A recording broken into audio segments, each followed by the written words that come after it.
Welcome to the Louisville Anime Relay, where we broadcast the best in anime-related news, special events, reviews, behind the scenes, and more. I'll be your host, John, and today we're discussing the recent OMG conference. I have with me two great guests today, Randall. Hello. And Scammy. Yo.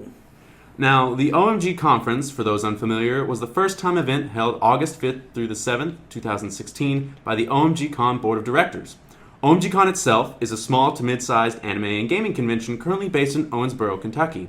The purpose of the conference was to recruit and train interested volunteers for the next year's convention, and only a limited number of people were accepted to attend. There was about a rough head count of 50 people. It's rare to see conventions reach out like this, and we quickly found out why it was imperative they bring in new blood. Essentially, the Dodds, which is Gabby and Daniel, are the founding members of OMG Con.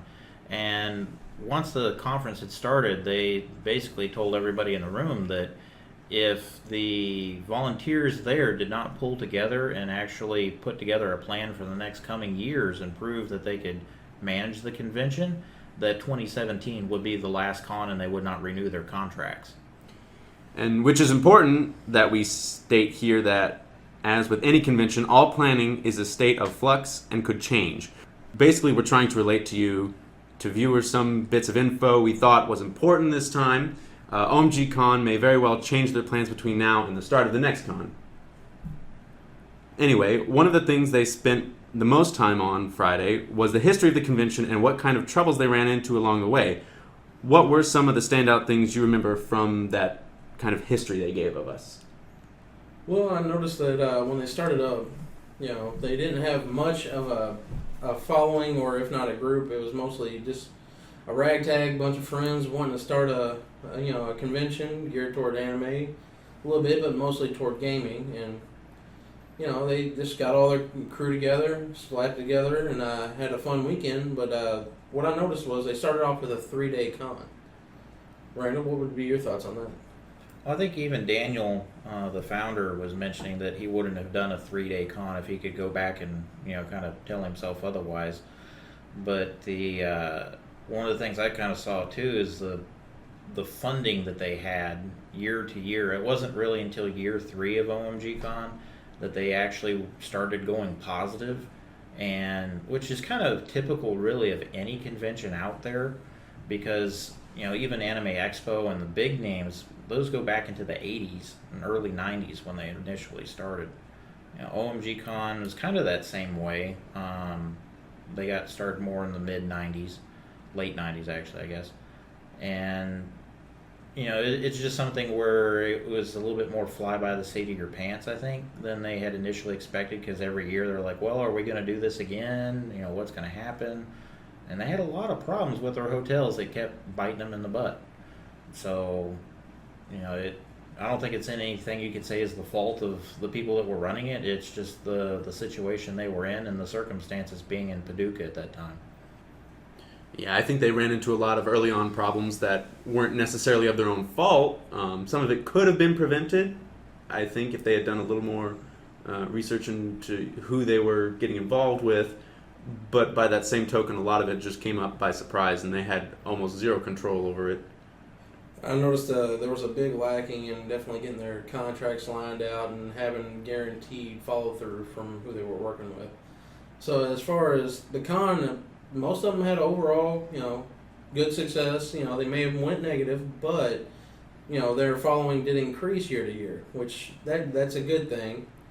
But again, if your building's not even ready for you, you kind of should look at your contract and see if you can find a new location or revamp it and get a better deal on your contract. So I think they were doing that to a large degree, but again, this was Paducah almost 20 years ago, and they didn't have anything else to work with. But they were working out of a hotel initially, and then they moved to a convention center, and then that convention center almost became a flood zone.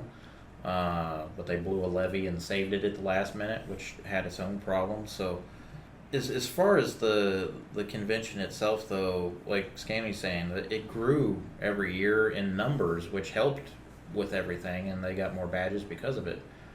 They had a lawyer that told them the wrong things. They had a lot of things outside that basically were stubbing their toes on. But they're still here. 16 years later, they're still fighting the good fight, even though some people are trying to retire.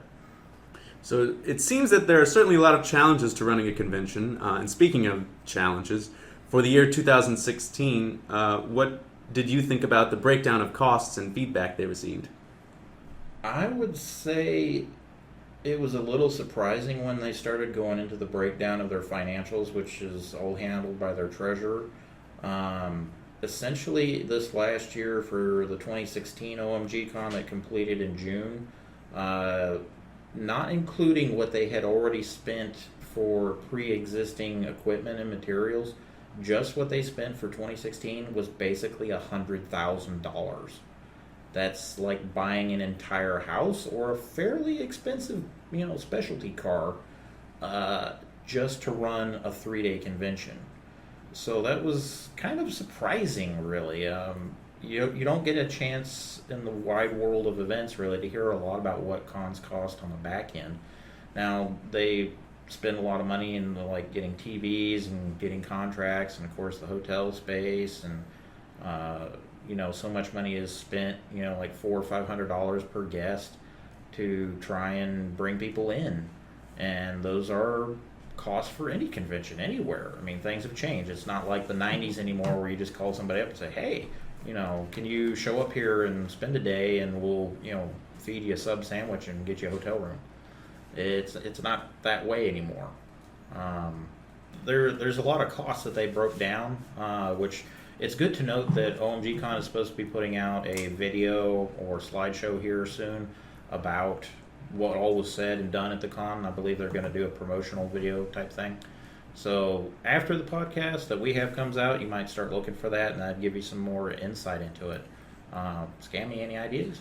The only thing I really bribed from the 2016, I didn't get a chance to go with the group, that we had go. From the conference, the info that I've gotten from the conference, basically, they did go into the positive this year. But the only drawback is they did have some speakers from the city of Owensboro come in, and basically they relayed to us at the conference that they brought in $1.2 to $1.8 million in revenue to the city just for their weekend alone, and for the con just to barely clear close to 10 grand, and that really doesn't lead into the next year, doesn't really help out much for the next year. That in my opinion is a little disappointing. I really would like to see the town and that help out the con a little more as far as either sponsorship from the local shops, and have the town reach out to them as well, since they're bringing in this much revenue.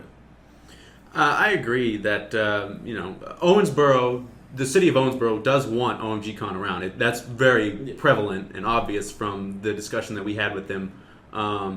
But I do agree with Scammy that they don't really do enough for the conference itself to try to keep it in Owensboro, because even after the conference there was discussion of potential collapse after 2017. And I think if the city wants to keep OMG Con around, that they need to do maybe a little bit more, not a ton, but just some, in order to ensure that this huge revenue boost to the city stays around. On my part of it, being that I've looked into cons for about the last decade plus almost, I think it comes down to, I think the visitors bureau is what's actually doing the being the liaison between OMG and the city of Owensboro. I think they're trying. I think it's also something where an anime con isn't something you can generally talk to folks that are I'm not trying to discriminate or anything here. I'm just trying to generalize. People that are farmers, people that Owensboro is not a really huge technical city. We're not talking Silicon Valley or Los Angeles or New York or something like that. It's a more laid back town. It's rural. It's on the river. You try to explain to people, what is an anime, and they're going to look at you like, is that something you sell in True Value? It's hard to break into that. But when you come up and say, yes, our people are here and our cosplayers and they're going out to eat, and that translates into money for Buffalo Wild Wings or Dairy Queen or whoever's down the road, then yeah, that starts turning some heads. So we're also looking at this only being the third year that OMG Con has been in Owensboro, and the first year was kind of a rough start. They were happy to bring them in, but they didn't really understand what was going on. And then the second year is improved, and the third year is obviously going to improve. The biggest hurdle is going to be this new staff coming in and trying to take over the roles that veteran staff has had for several years and trying to fill those shoes. Now, will they do it? More than likely they will. It's just going to take time. So, if they've got 3 years to play with, I think they'll still be a force to be reckoned with, and they'll continue to grow.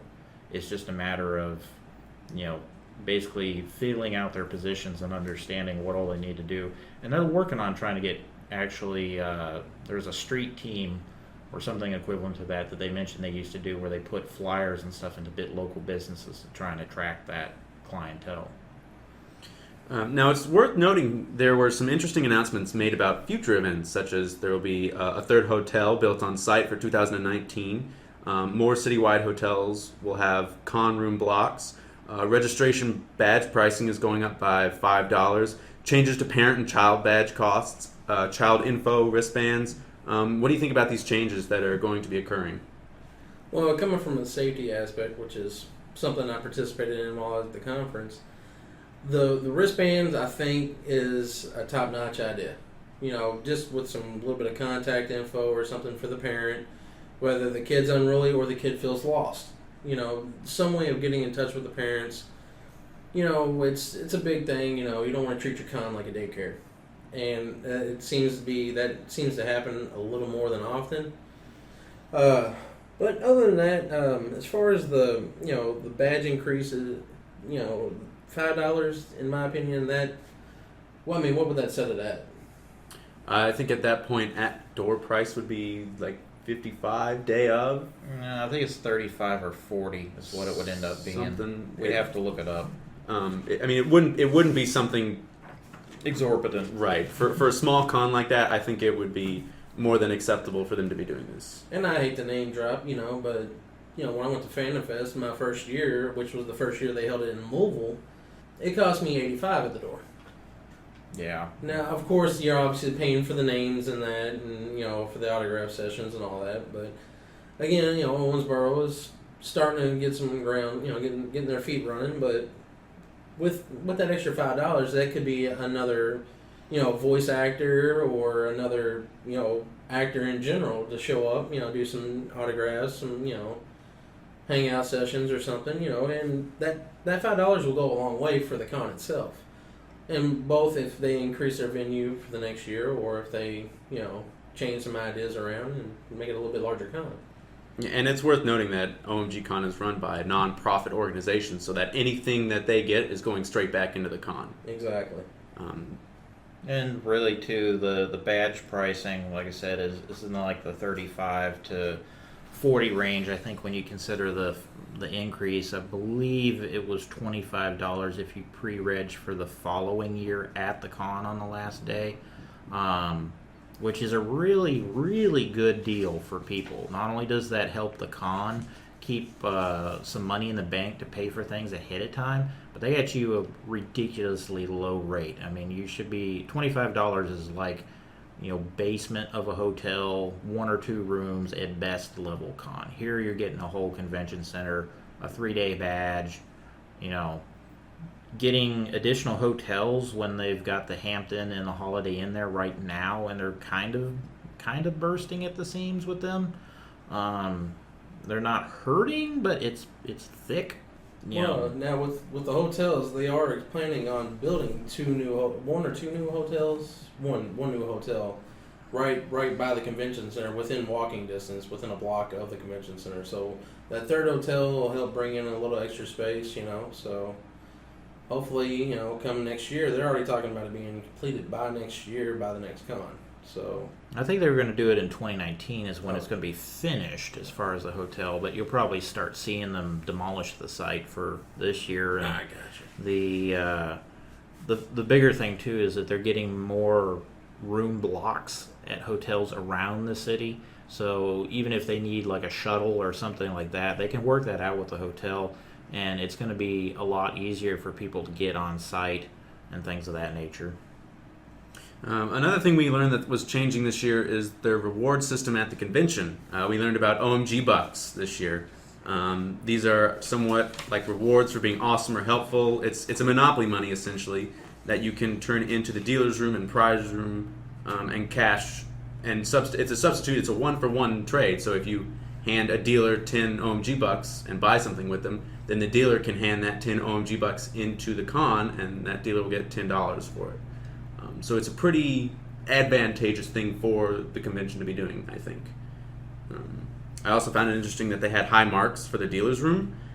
It's always had a pretty decent sampling of different things.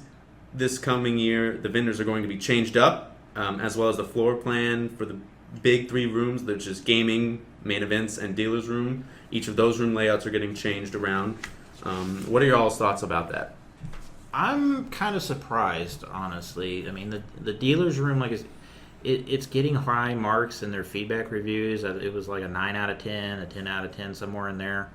I appreciate OMG Con having the vendors that they did, particularly Fast Food Anime has always stood out to me because they have an awesome collection of import games, and trying to find anything import at any con in this region, going out as far as like Columbus, is ridiculously hard. The reason they're changing the rooms that they quoted was that they were getting a lot of feedback saying that they needed to get different vendors, and the vendors that they do have been in there for multiple years. So I can kind of understand where they're coming from. I mean, it's time to kind of, shuffle the deck, get some new blood in there, see if that changes things, go from there. From that standpoint, that makes sense. I'm also kind of tentative on the idea of, if you do that, how are you maintaining your relationship with your vendor? Because, I mean, they might want to come back next year and be like, hey, why am I not getting a booth? It's a little bit of a thin red line to travel, but, I mean, they can do it, and they've got the space.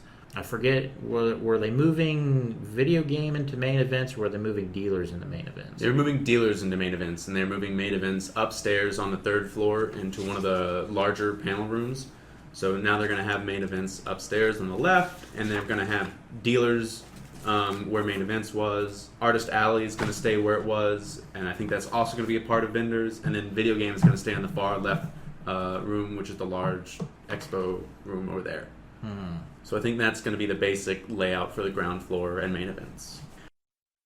All right. Well, speaking of gaming, it looks like they're going to be changing the layout of the gaming room, moving tournaments up front and having paid and non-paid tournaments this year. Tabletop seems to also be expanding at a consistent rate too. We discussed that they had a square layout for the video game room this year, and that they were going to be changing that this year to be a more lined layout. Have you thoughts on that, Randall? Well, I mean, I've been to Land War, and I've been to a few other conventions that had gaming halls and other stuff, and the first time I came into OMG Con, I looked at their gaming room, I thought, dang, this has got a pretty freaking good layout. These squares that they have in the room are just, brilliant for this space. Because if you've never been to OMG Con, what they've got is a really big rectangular room. They would have the tournaments in the back, and they'd have a big screen back there. And you generally have little like side events, vendor tables or something that line the room in kind of an L on the left-hand side. And they've always had consoles on big square table kind of setups, like 8 foot, 10 foot, 12 foot, something long tables. And on each of these squares, essentially, would be a certain game type. Like over here would be Xboxes, and over here would be Nintendo Wii's, and over here would be PlayStations, and so on. They've also had arcade games on another wall. What they're changing it to is 4 rows, or at least at this time that we know of anyway, they may change it again, is 4 rows of straight put together tables, which means, I believe what they quoted as their issue with it is trying to get over the wires and get in to manage the systems, and some of that when it's in a square is kind of hard to deal with. The problem I see with doing straight tables, though, is going to be where you have all these people coming in and out of these rows, and they're going to be tripping over each other. it's great for networking cable and laying your lines and that. That's what they do with LAN War and Million Man LAN. They put down power strips and network things and they just string it down the tables. It works, it's okay, but it's really dependent on how much space you got, and people are kind of butted up against each other at that point. It's their con, and they're going to do with it as they see fit. As long as they've got the room, it may work. It's just kind of more of a traditional design than the squares. You know, maybe they need to open up more room for more arcade machines and other things. They are moving the tournament system from the back of the room up to the front of the room, and they were talking about that would allow people to get to the bathroom easier and be able to hear people easier. You know, basically people are going to be walking by the side of the tournament stage as they come into the room, so that's got some pluses to it, and that makes a lot of sense. It's just something I think that they're going to maybe have a little bit of growing pain figuring all that out in the meantime as far as the console tables go. As far as my opinion on it, if it ain't broke, don't fix it. The squares works great for both crowding around, people watching. I'm looking from the safety aspect, which is something I've always done. But I also do telecom and run lines all day long. And I get the fact that it might be easier to work on. But, I mean, if you set it up right, you get a good, get somebody that's willing to crawl under a table to go work and, pull a plug, that's not that hard. You might inconvenience your staff a little bit that's working the game room, but it makes it more enjoyable for both your guests and your vendors that are in there. They see a nice setup, they're going to keep working with you. And there's been reviews done on their gaming room from this last year, and they were receiving 10 out of 10s for the gaming room, which is, in my opinion, pretty damn good. And, hide your wires. All I see is people tripping over wires because, at least, unless they got really heavy tablecloths holding them wires under those tables, I have a feeling that some systems are going to get pulled to the floor and unplugged, knocked down. Stuff you wouldn't normally see if all the wires were into the square. So, as far as wiring stuff up, that's my opinion on that.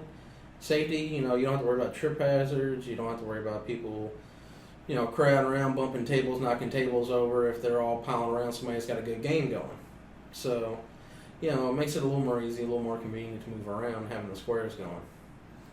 Which on the thought, too, if they want to return to the squares and maybe if really the core of the issue isn't space and it's getting in to service the equipment at that point, something they could think about doing, not that we're trying to be negative or, derogatory about anything whatsoever, is that maybe instead of using like 2 8-foot tables for one side of your square, use 2 6-foot tables.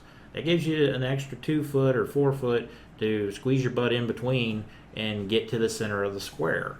Therefore you don't have to be crawling around or nothing, spelunking under your table to try and figure out what wire went where.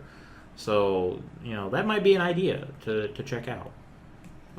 I think the square setup worked great for what they did last year. I had no problems navigating from system to system, looking for different games to play.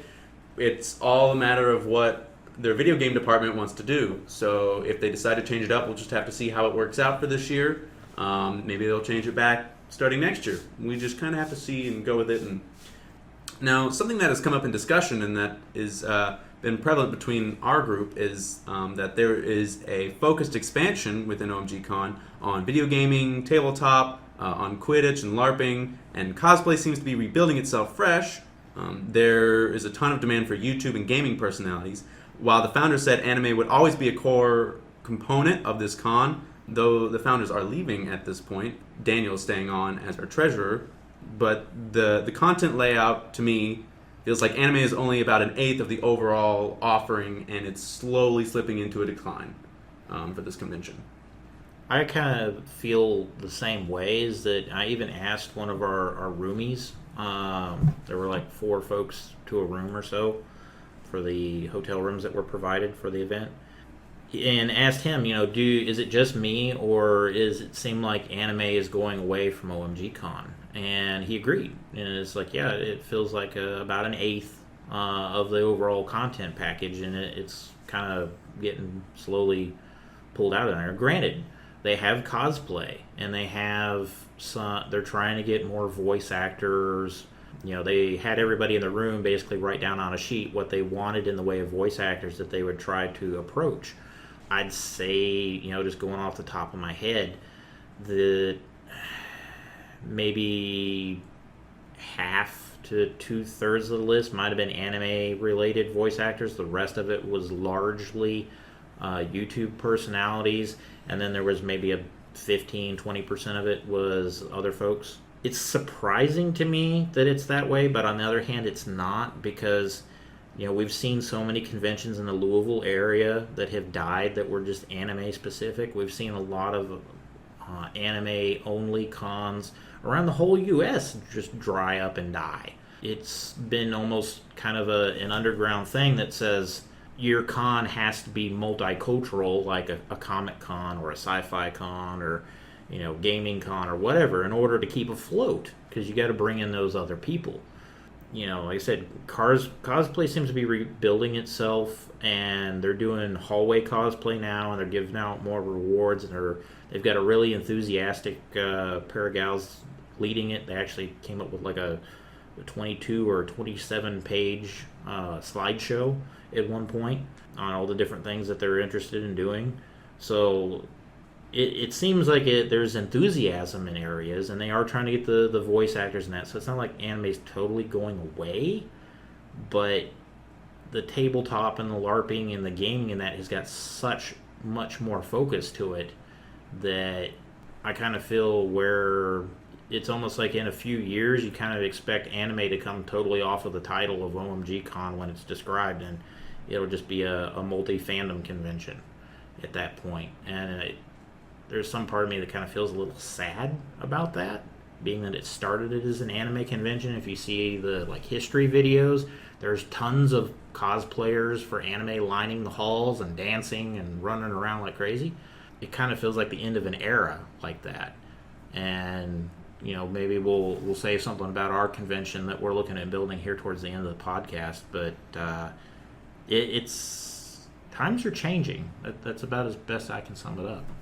Well, basically adapt or overcome. Adapt to overcome. But some things, should stay. I mean, me personally, I'm a fan of anime manga myself. Now mind you, nobody fits the bill of anything really, so I'd be stereotyped as a country boy. But me personally, it's my hobby. It's what I love to do. And from what I've noticed, just from both an inside and outside perspective, I mean, if you look at the way things are going with society, a lot of your cosplays lean more toward the gaming genre now, or your high end, like your Marvel, DC, the stuff that they're mass producing these movies about. You see a lot more of those cosplays popping out, but you don't see Tenchi. You don't see anybody cosplaying Tenchi anymore. You don't see anybody cosplaying Ryoko, or anybody along those lines. Your classic, not even your classic, some of your your more recent animes, stuff like that. Attack on Titan was really big. You see a lot of people cosplaying, but in the most recent cons, have you seen really anybody doing it? I mean, and they're more dressed down cosplays, is what's getting me. A lot of your animes are passing for a cosplay would be a t-shirt. A t-shirt, your pants or something. Nobody goes full out, like your Assassin's Creed hoodie or something, but that's, again, toward gaming. But, you see, StarCraft 2, somebody just came out with one of the full suits. I mean, it's crazy. They'll put all, crazy detail into these game cosplays, and even with today in the commercials, you don't see, it's mostly, newer stuff, a lot of your more popular, shows and that not necessarily be anime. Close enough, I guess, is what most people say. Well, I think that anime will always have a place at OMG Con. They've even the current board of directors, with Gabby and Daniel trying to slip away, have said that they want to keep anime around. We've contacted, I think, a manga library. We're trying to bring that into the con. We're keeping our AMV contest. We're trying to make sure that is more concise and less split up as it was last year. There's just a lot we're doing to try to keep a balance between all the different areas of the convention.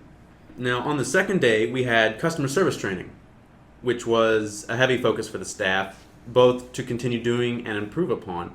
I was encouraged by this to see a con taking an active approach in doing this kind of thing. Were there any standout points to you guys? I know that it was a very heavy topic. They talked a long time about customer service, but I think it was a necessity for something like this. I was encouraged by it. I mean, I've actually volunteered at Anime Expo before back in 2006. I took kind of a con tour. I went out to Anime Central. I went out to Anime Expo. I've been to Otakon, OhioCon many times, some other things. Rub it in, why don't you? Yeah, really. My bank account does not feel so happy. But I'm sure I'm getting them flyer miles. Anyway, when I was at Anime Expo, they had con ops, and I went in there to volunteer basically for one day just to get a feel for what they did and how they did it and all that. Pretty much every big con, yes, they have an orientation session. They basically say, don't do this, blah, blah, blah, blah. They did that here with OMG Con, which again, it's in its 15th, 16th year. But even so, for a con of this size, when you're bringing in people as tier 2, tier 3 staff, was it necessary? Yeah, sure. Even if it wasn't necessary, it would still help. It was a good thing. A lot of people, they threw in some humor into it. They did have a section in there on guns and people bringing in improvised weaponry. Of course, the time standing thing of peace bonding. There was a bunch of different information from the city of Owensboro about letting parents know that their kids were safe and trying to improve upon general safety when people were coming into the building initially. They're also apparently pretty concerned about safety. They're looking at using their pier and outdoor spaces more, as the city of Owensboro will allow, because really the city owns the convention center and the surrounding plots of land. Yeah, it was a good thing, and it's something that needs to continue, I think, really every year. I was involved in actually writing the volunteer application, and you have to go through an orientation and basically a packet to prove, hey, yes, I've at least been told what I should be doing and the proper ethics behind it. So those are all good things. I think they're really top notch on that end of the spectrum. You're representing the con, so you show up to volunteer. You better be on point when you're wearing your staffer shirt. Respectful, mindful. I've been through multiple safety, slash, customer service type ordeals and day to day courses, and what they were saying was right along the lines of standard. You treat it like it's customer service. You be respectful. You try to get to the point of any issues that they're having. You help out everybody that you can, and then if anybody is missed, then hopefully your next person in line will catch them and help them out. From a lost kid to somebody feeling like somebody's harassing them, or and stuff like that. Personally, is when it comes to the outside events and everything, as far as like a safety standpoint, it gets a little harder for both your your safety, your security, anybody along those lines. It's not a bad idea to expand. Me personally, I'd like to see like an outside festival or something along those lines. That's kind of my thing. But if you're having a dance party or a rave or an event outside, it makes it a little difficult for both crowd control and also outside forces affecting your con goers, the people there to have fun. If it's outside, then outside forces have to have a chance to affect them. Both rain, sleet, snow, whatever may pop up, or your common neighborhood hoodlums wanting to get in for free and jump the fences, which something along those lines. They've had some comments made in the past about, feels like some people got in here without having a badge on, but the only drawback to the convention center, again, is it's open to the public. I think what they were saying on customer service was a good thing. It was much needed for many of the people there, because I'm sure, just coming from experience, somebody who's worked in customer service a long time, and I know a lot of people generally don't have that kind of a customer service training that someone who's worked as a server in the food industry, or maybe in retail, working the front desk or something like that. Those are all pretty common jobs, but getting volunteers like this at a convention, you never know how much customer training experience any of them have had. So going over this, I think, was a positive overall. I agree with you. Yeah. Now, once we had finished customer service and the con history, there were breakout groups, so people would separate into department teams based on volunteer interest. Share with us, where did you go and what did you do during the conference in terms of your different department groups? Well, I broke off into the safety, and what its title is public safety, which more or less we're both safety and mainly security. Ensuring peace bonding, stuff like that. If somebody's harassing somebody's being disrespectful to others or something along those lines, we help. Basically, I wouldn't say enforce is a strong word, but regulate the rules of the con. And if you're coming into the con, you expect people to be respectful of others, which 90% of the time there are. And you do have some outside forces that usually play into that when they're not being respectful. If you're there to pay for a ticket, you're there to enjoy the con and you want your money's worth. So we, in safety, we want to, try to make it as safe as possible for you to go in and out, have fun. If you want to LARP, you don't have to worry about somebody beating you to death with a foam sword. Communication is something we covered. We were basically there is a manual for safety that we currently have, and we were looking to improve upon it, if not add, mess with the appendix a little bit, add a few things here and there that were definitely necessary.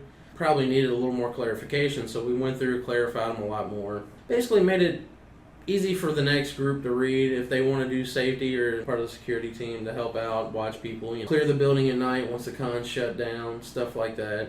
It's all just standard procedures, and it's mostly geared toward the Owensboro Conference, the center.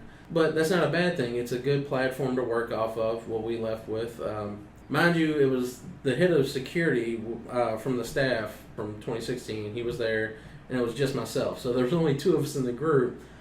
But he was pretty much on point. I agreed with 90% of the things he had, and the other 10%, me and him talked through, worked it out, and we probably either put in about 25, 30% of them, and the other we just kind of kicked around as future ideas, either for future events, if not expanding to the outside venues, and seeing some of the issues there. We reached out to Owensboro PD, and once we get closer to the event, he'll probably reach out here in a couple months to the Owensboro Fire Department, and just get all your local, police, fire, EMS, get all of them on the same page with us once 2017 rolls around.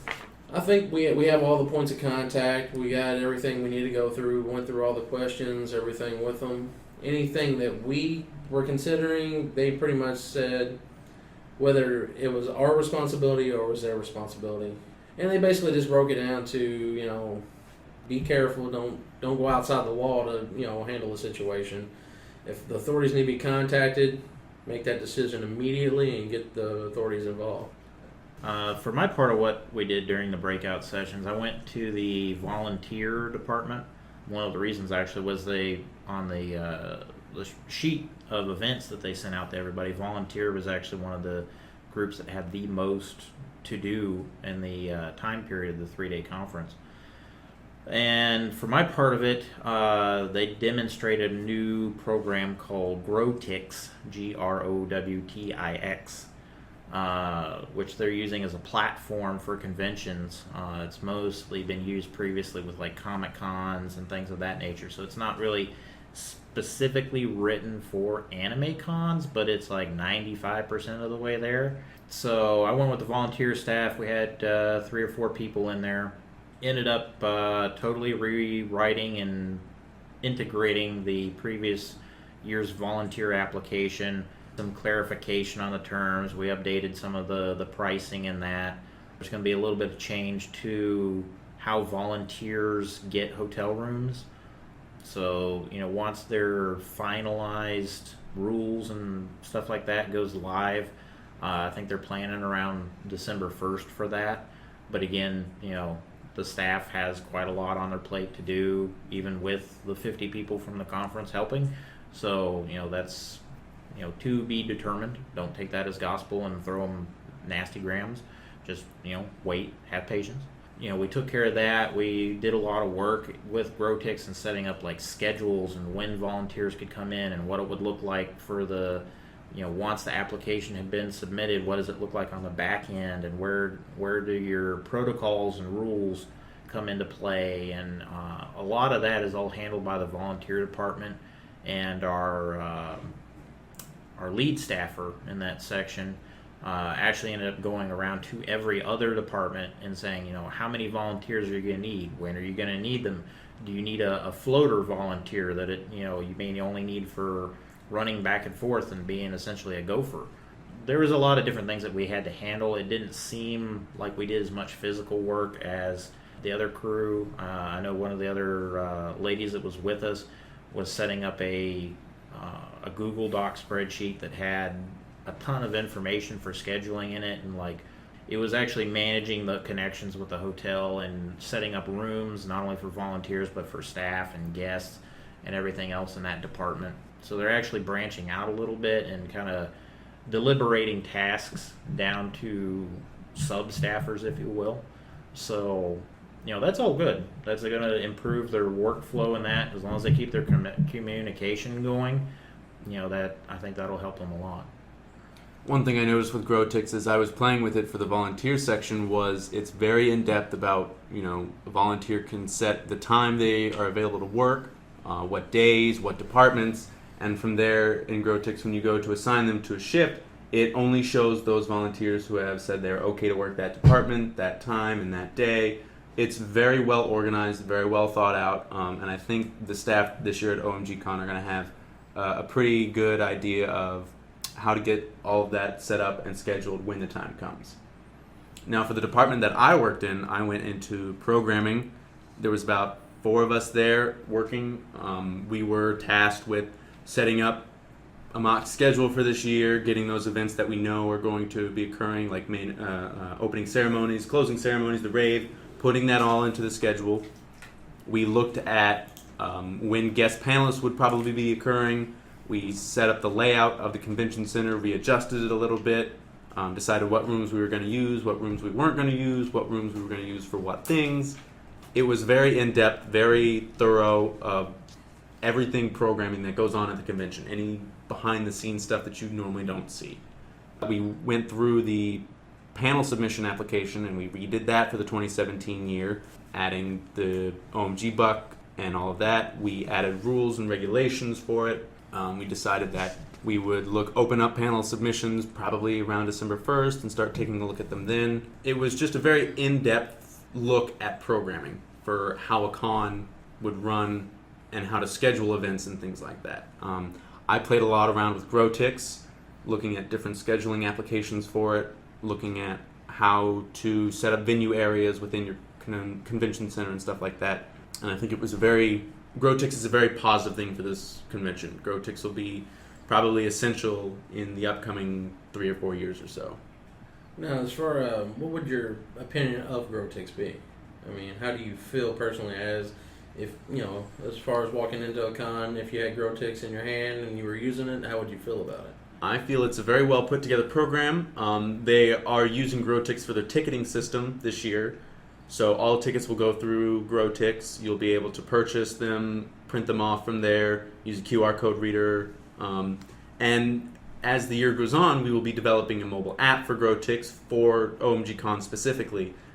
We can use this app to send out updates and notifications to staff members and volunteers, let guests know what important events are going on and when.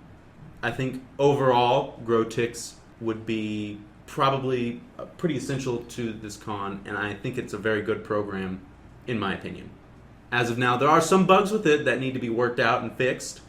I know Randall found some bugs when working with the volunteer department, but overall, I think GrowTix is going in the right direction it needs to. It is in beta, too, to mention, as GrowTix is, it's not necessarily ready for prime time, so to speak. I mean, it's almost on an invite basis right now is how they're set up. Is if you have an event, you go out to them. One of the things I liked about it is that they don't charge you for the program until you actually sell tickets. As a startup event manager type person anyway, I see that as being a big deal because, granted, our events may be a year or 2 out, but we can start working on that thing now and filling it in and then have it 100% ready to go at the door the day of.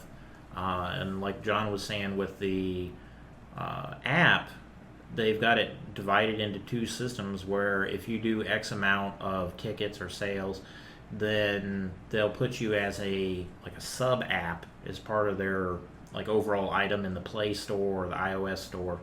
But if you do above that number, then they will write you a complete app from scratch, and it won't have, I guess their branding or what have you all over it. Compared to other systems, Guidebook, there's a couple other players in that same field, and a lot of people talk about Eventbrite, but Eventbrite's more like, single events or, spur of the moment type events. Concerts, parties, stuff like that. Stuff out of, you're hosting a bar or concert or something like that. It's not really set up for doing 4,000 tickets over the course of a year. It's just not good for that. And then you've got PayPal fees and then all the other fees that stack on top of it, and it just becomes a bloated mess. Not to say Eventbrite doesn't, like we said, have its uses.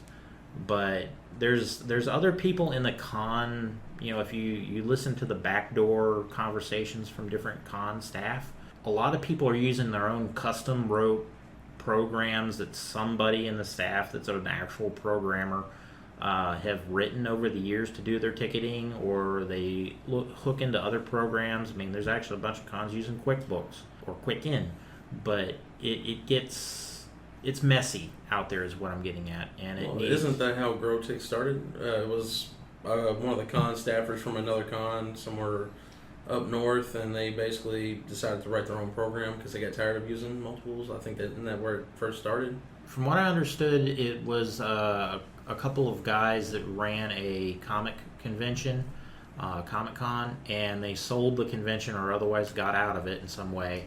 And then they started developing this because, like you said, everything was just a mess. So they wanted to have something that's more concise. There are a couple of people I know towards the Minnesota, Wisconsin area that are also doing a similar thing, but it's not like this Web 2.0 style interface. It reminds me a lot of like cPanel, actually. So you go in, you have your different categories for your different departments, and everything is built into a breakout menu from there, and you fill it in. Like I said, there are bugs with it. It is a beta. In 5 years' time, I could easily see 25-30% of all cons using this thing because they have no competition at this quality level. A couple of other announcements that were made at OMG conference this year was that OMG Con was going to try to look at using the pier out behind the convention center for events if possible. We already discussed a little bit about that. And they were looking at working with some old acquaintances back in Paducah where OMG first started to do like a gaming, sci-fi, comic, pop culture type convention. And they were tentatively calling it Contucky, which, is a great name, but terrible name all at the same time. What are your all's thoughts on that?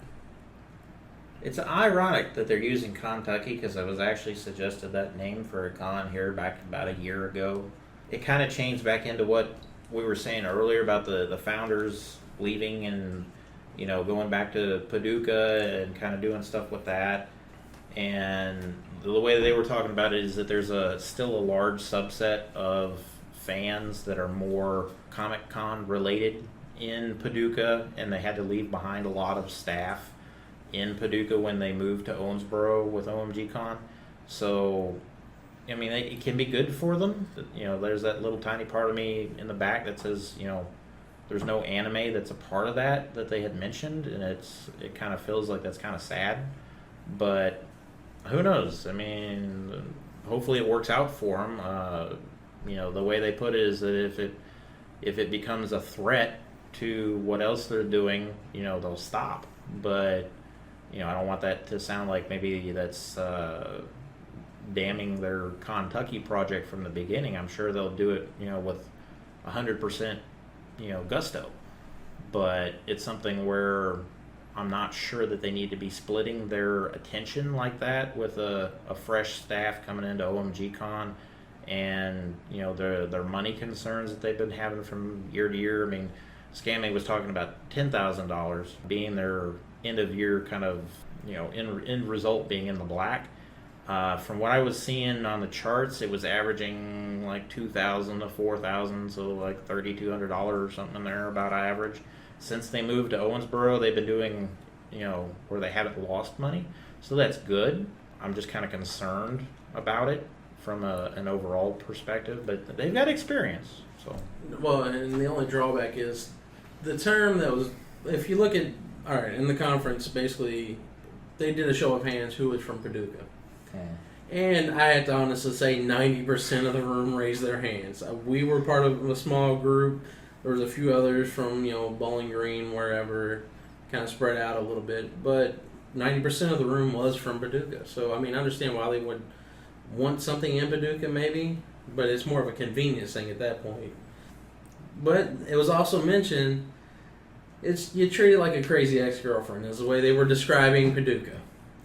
And it's a bridge that should have been burned due to, it was mostly on the city part for Paducah. I think Paducah really hurt them in the long run. Not necessarily the city, but who they were dealing with. The hotel, the convention center they were using. It wasn't Paducah Convention Center, but it was like a welcome center almost, if that. There was a third party that owned the hotel, and then it had changed hands many years, and they were talking about having to clean out the bathrooms themselves of the rooms, and like wild animals running around in the hotel, and it was essentially, I think it boiled down to the fact that that hotel no longer exists because it was demolished. It was in such bad state. It's apparently famous in that area for being so hideous. And also a homeless den. Yeah, those two. Yeah. So, they're moving back there. They got a different convention center. They got a crew that they know. They've got other things going on with a different group of people that's interested in doing the Comic-Con. That all sounds great and wonderful. They want to become the TAPS, or Tri-State Anime Promotional Society, I think? Yes. Yeah. Okay. They want to become a multi-con group, I think is what their goal is, which is, great.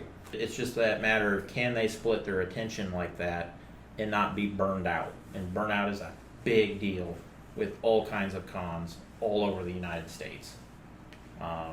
You go to any group of people that own a con, and maybe except for the Dodds, because they're really nice people. They really go out of their way to, try and welcome you and let you know information and work with you. Bless them. As long as they can do that and not continue having, burnout, power to them. I think this Kentucky idea is, I'm kind of half and half on it. If they can if they can pull it off, if they can get it to work while still maintaining the quality that they're running OMG Con with, I think that'd be great. They have two cons going, a couple different sources of revenue coming in, and they'll be able to branch out and expand from there. If it falls apart and blows up in their face, well, then they're going to have some problems. But I think we just have to kind of see where it goes from here.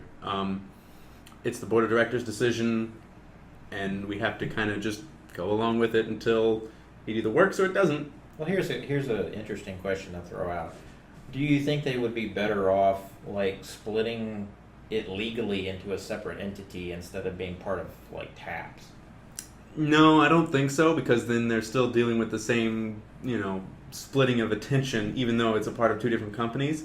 There's still going to be intermingling between the two, and then they're still going to have the issue of the money, because I'm pretty sure they'll probably start pulling from OMG's pool to do this thing, and even if they do split off into a separate company, where's that company going to get its money from?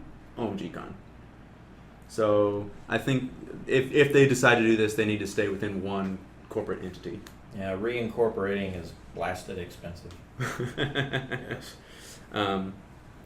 But moving on from that topic, after the main bulk of the work for that day was done, we had globe bowling for the first evening and tabletop gaming for the second evening. Did you guys think that was a good idea? Was it fun? I personally enjoyed it, I'm still recovering, but... Yeah, I'd have to say I'm still recovering, too. I can't quite bend my thumb, and I think I need to see a chiropractor. But we... The bowling was pretty cool, actually. I hadn't been globe bowling before, actually, in my life.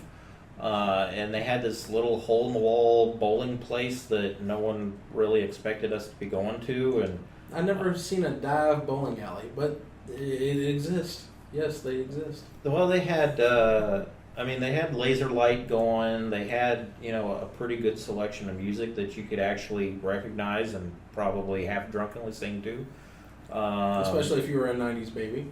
Especially if you're a 90s baby or an 80s baby. Yes. And it was pretty cool. We had like an entire lane of, 10 people doing the Macarena towards the end of the night. It was pretty cool. We didn't have anybody next to us personally, so we ended up actually setting the second lane to ours too, and we bowled like 8 games or something, consecutively going from lane to lane to lane. So, we had a fun time, but we might want to be a little bit more realistic in the future. Well, all I gotta say is I set a personal best. I broke 130 in the last, it's been about 10 years since I broke 130, so, it was a good night for me. Yeah, I had a good time with it. My thigh was burning afterwards, and I was struggling to drive us back to the hotel room, but, I think it was a fun night, Okay, Mr. 200. Okay. What? I didn't bowl that good. Let's be real here. Come on. If you had it all together.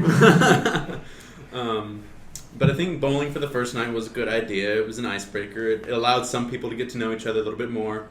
While I wasn't, bowling my ass off over at our lanes, I walked over to the other lanes and kind of talked to other people. I talked to Daniel a little bit while we were bowling, and he was apparently kicking everybody's ass over there.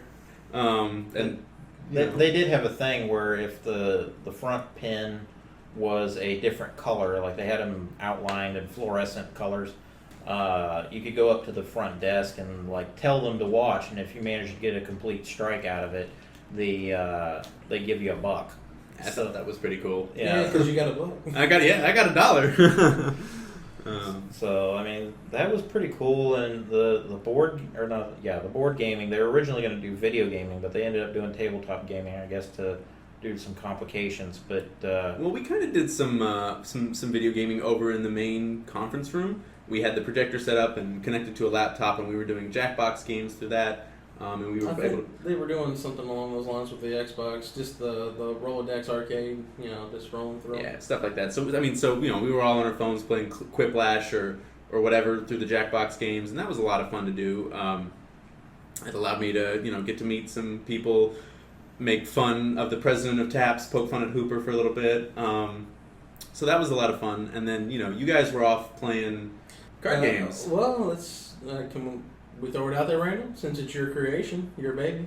Yeah, we've made basically a Cards Against Humanity clone. Anime Against Humanity is the working title, but we're probably gonna have to change that due to copyright stuff. I printed off just a demo deck essentially, but it's got about 630 cards in it right now, and I'm gonna tweak it a little bit more off the feedback I got at OMG, or the conference. Basically, we had a table of about 5-6 people, I think. We got to 7 at one point, Yeah, 7 at one point. And everybody was having a great time with it. I mean, we're adding some features to it that Cards Against Humanity didn't have.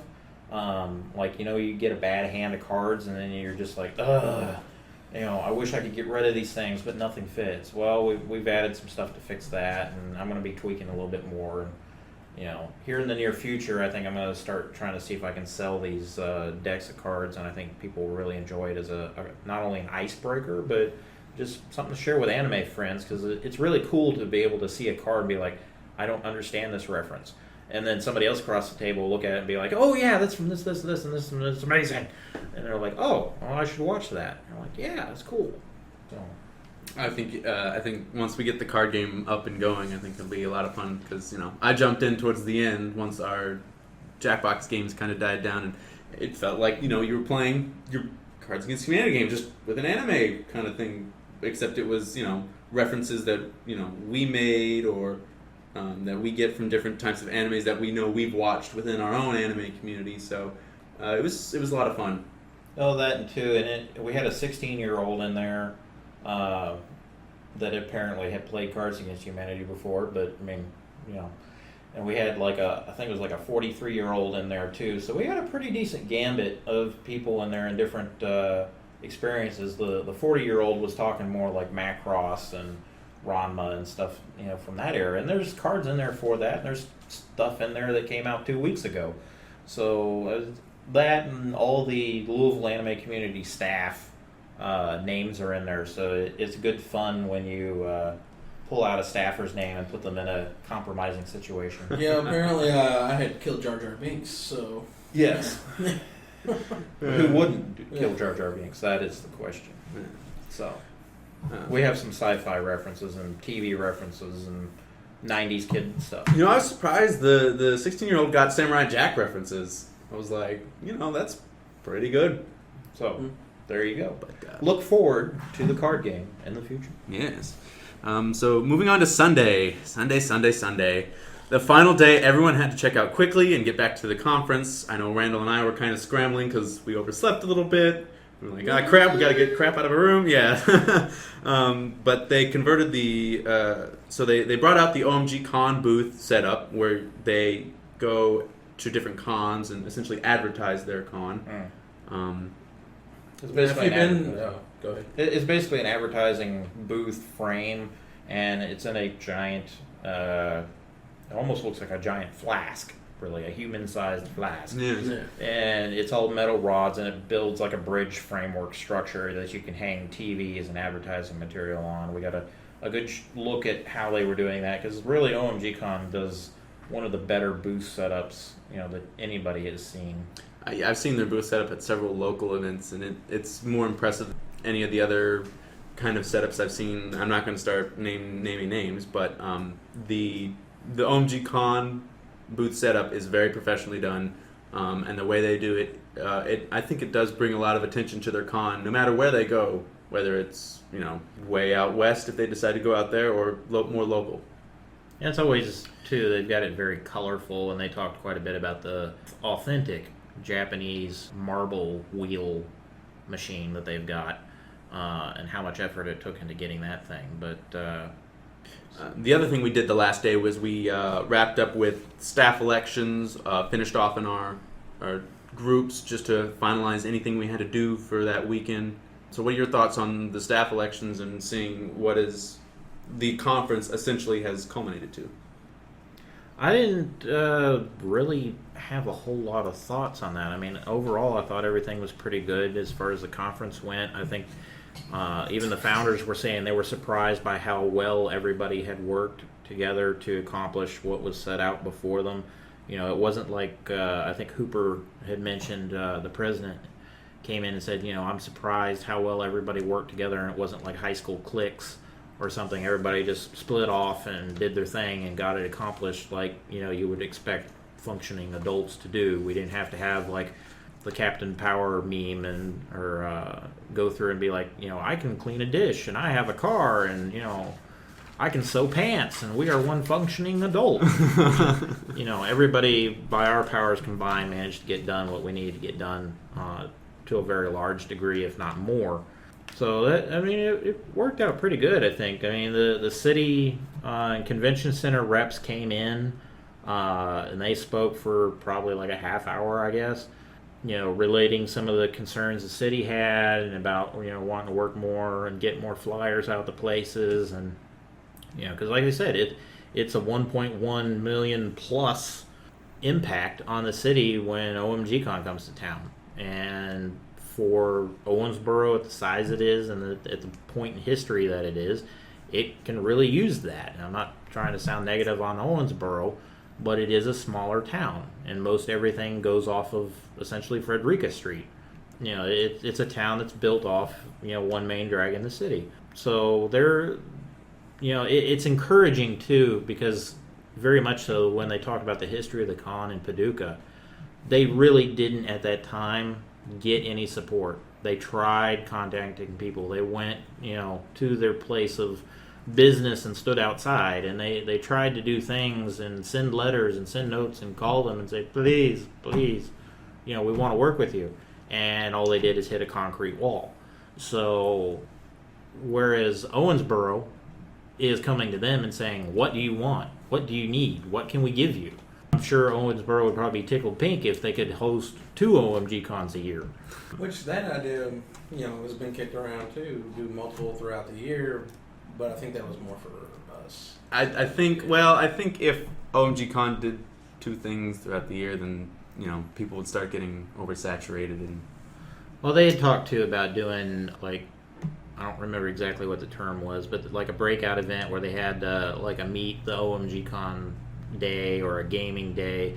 EvilCon actually does this as well, where they have like a park event or a potluck or something like that, basically at the midpoint between their con events, and that helps them reach out and get more volunteers and things in that order. OMG has had more of a troubled history trying to get that to pay off. It seems more like an advertising thing than an interest thing. But again, we're only talking about them having been there 3 years in Owensboro, and they haven't had anybody to do that, boots on the street thing where you're getting out there and telling people, hey, we got this, come to it, do stuff. In this next coming year, that'll probably change. So it'll be interesting. We're definitely in a transitionary period. Regarding the whole election on staff situation, I know they tried to recruit Randall to be on their volunteer staff. I was actually voted in on staff for programming, so I'll be working with them throughout the year to try to get everything situated for their panels and their scheduling. So I'm pretty excited about that. Getting experience in working a con, I think, would be beneficial for myself, not only from a resume standpoint, but from an experience standpoint. And I think that being on staff this year will prove a big bonus. And I was working my ass off this weekend, and they noticed that, and they're like, "Yeah, we want this guy. Let's get this guy on staff." So we'll see. We'll see where it takes us.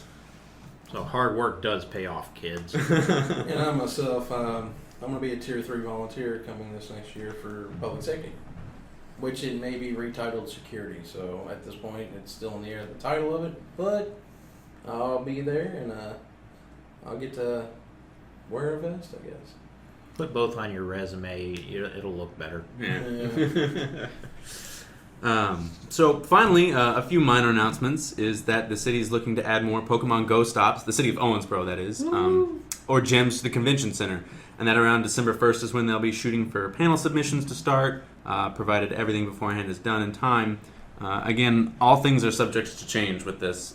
Everything is in the works. It's more of, making sure we can get this done before this date, before we can start doing new things.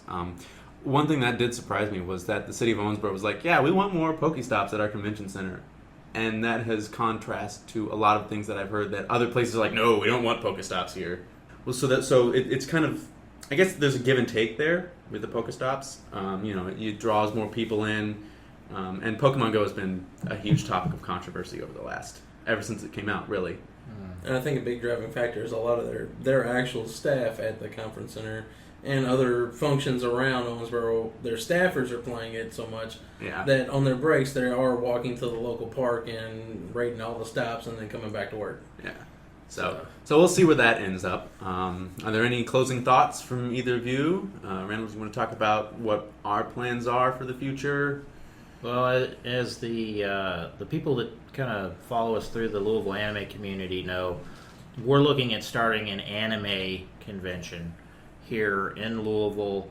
We know a lot of other conventions have died over the last 20 years for a lot of different reasons. Louisville Anime Weekend, Sakoshi Con, Aoyama Con, Comic-Con, Chisai-Con, the list goes on, going from there. So it's a matter of, we know there's pre-existing history here. We know there's problems here. We've actually been told, hey, we've got cons all over the United States. You shouldn't be doing this. And to them I say, there's still room for more, and just wait and see what we bring to the table, because we're not doing this willy-nilly. One of the reasons we went to the conference is to get more information and to make contacts, and we were successful in that. Several people I'm looking forward to talking to, even this same weekend that we're recording this podcast. So stay tuned. There will be more in the future. Most likely we're going to be using Grotix. Just like I said, stay tuned. We're going to have some awesome stuff in store. It'll start small. It'll work up from there. But we're going to be here to stay. The tourists won the race. So back to you guys. I don't have any other closing thoughts. Scammy, is there anything you want to add before we close off? I look toward the future of the Louisville anime community and what it has to bring to the table. So Alrighty then. And with that, thank you for joining us on the Louisville Anime Relay. If you liked what you heard, give us a like, subscribe, or feel free to link us to your friends. Become a sponsor or have any ideas or just want to leave us a comment, you can reach us at louisvilleanime@gmail.com. Don't forget to check out the Louisville Anime community site on Meetup or Facebook to see what local anime-related events are going on in Kentuckiana. On behalf of the Relay, it's been great having Randall and Scammy here with us today, and until next time, everyone, stay gold.